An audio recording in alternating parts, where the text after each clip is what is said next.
Bonjour Annick. Bonjour. Qu'est-ce que tu penses du premier salon du livre de La Palme?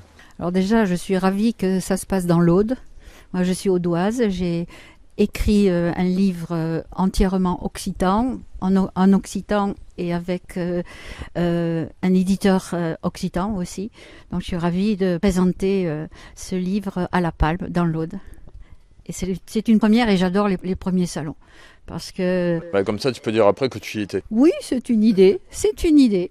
Et puis, je sais pas, il y a un côté un peu aventureux. On est tous là à attendre quelque chose et à vouloir faire aussi pour ce salon, pour qu'il continue.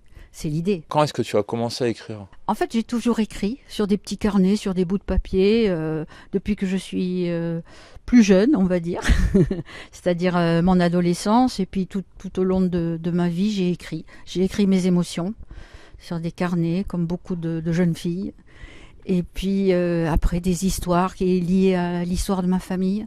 Donc j'ai écrit des nouvelles que j'ai jamais publiées. Et puis un jour vraiment dans une très proche, il y a 5-6 ans, j'ai eu une grosse émotion, mais vraiment une émotion presque à en pleurer.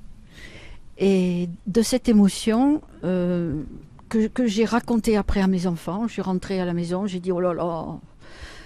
J'ai eu une émotion sur ce parking. Ça s'est passé sur un parking. J'ai envie d'écrire, de l'exprimer. Ça concernait un olivier. Alors mes enfants ne m'ont pas pris au sérieux. Ils ont dit oh maman, tu nous bassines avec ton olivier sur le parking. Là, ça suffit.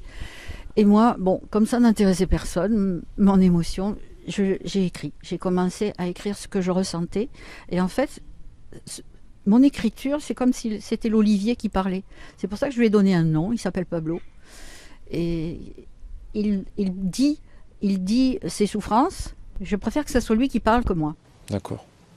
Puis l'olivier, c'est un arbre qui est âgé, quoi. Il a 500 ans, le mien. Donc il en a vu des choses. Voilà, c'est l'idée.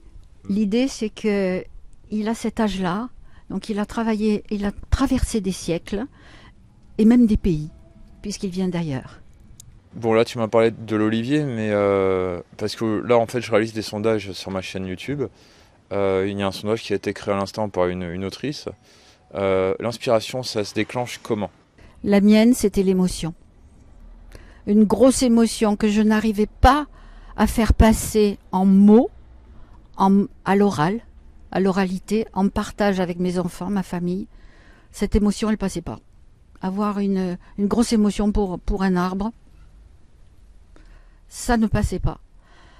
Donc je me suis mis à écrire et à décrire toutes ces émotions. Et au fil de cette écriture, je me suis aperçue qu'en fait c'était l'arbre qui parlait, pas moi. D'accord. C'est pour ça que je lui ai donné un nom.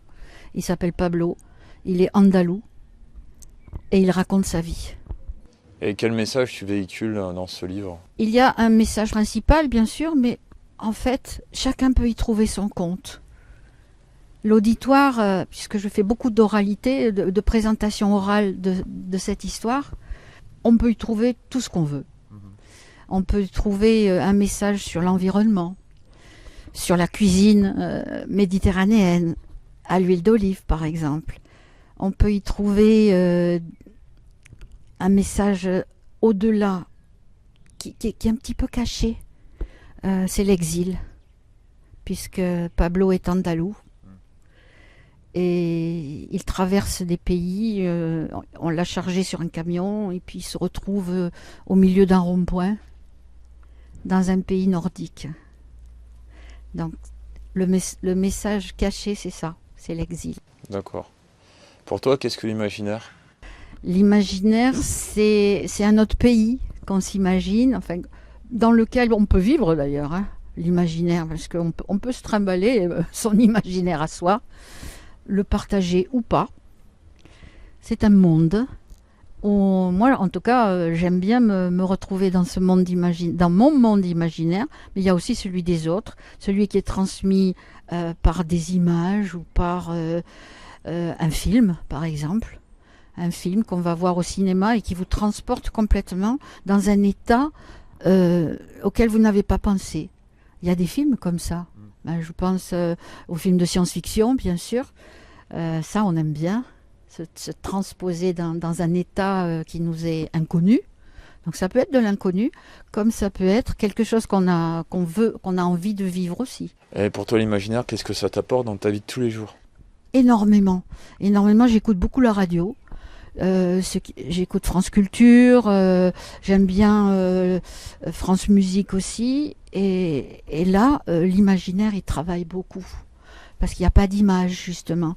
Et à travers la musique, ou même la présentation de la musique des journalistes qui sont à la radio, ça renvoie à des images, à des imaginaires, les imaginaires des compositeurs, par exemple, qui ont imaginé des histoires pour nous et qu'ils ont transcrit en musique et qu'on peut facilement s'adapter quel que soit le siècle d'ailleurs. Moi je pense il y a des musiques qui ont traversé les siècles et qui produisent encore de l'imaginaire. Y a-t-il une limite à l'imaginaire?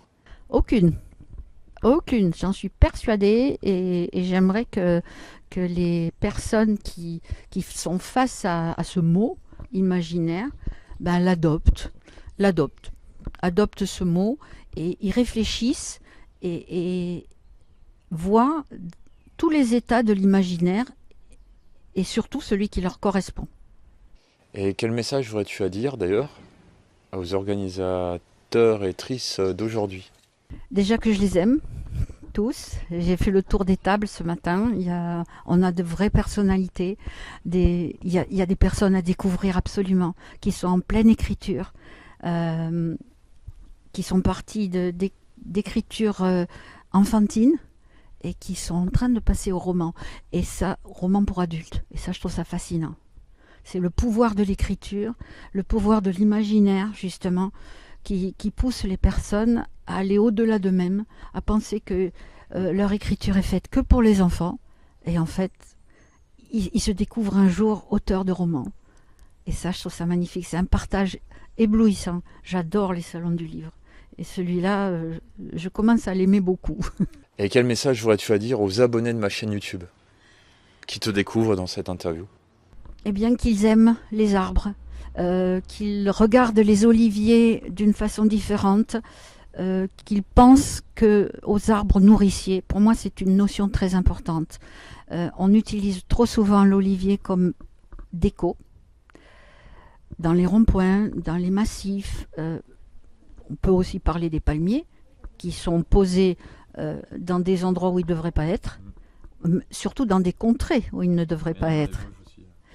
Voilà, donc il faut se poser la question. En décoration surtout. Il faut se poser la question. Quel arbre? Pourquoi? Je pense que l'olivier, c'est l'arbre nourricier par excellence. Moi, je reviens toujours à la mythologie grecque, puisque c'est l'arbre qui a sauvé le peuple athénien. C'est un cadeau d'Athéna à son peuple, l'olivier, pour les nourrir. Et depuis, il nourrit tous les peuples de la Méditerranée. Donc il y a des arbres à message comme ça, qu'il ne faut pas oublier. Et la nourriture, c'est quand même la base de l'homme, et c'est la nourriture qu'on a en partage, l'olivier. Écoute, je te remercie de m'avoir accordé quelques minutes pour ton interview, et puis je te dis à la prochaine. Merci beaucoup. Merci beaucoup à ce jeune homme là qui est devant moi et qui est très, très sympathique et longue vie à son activité. Merci.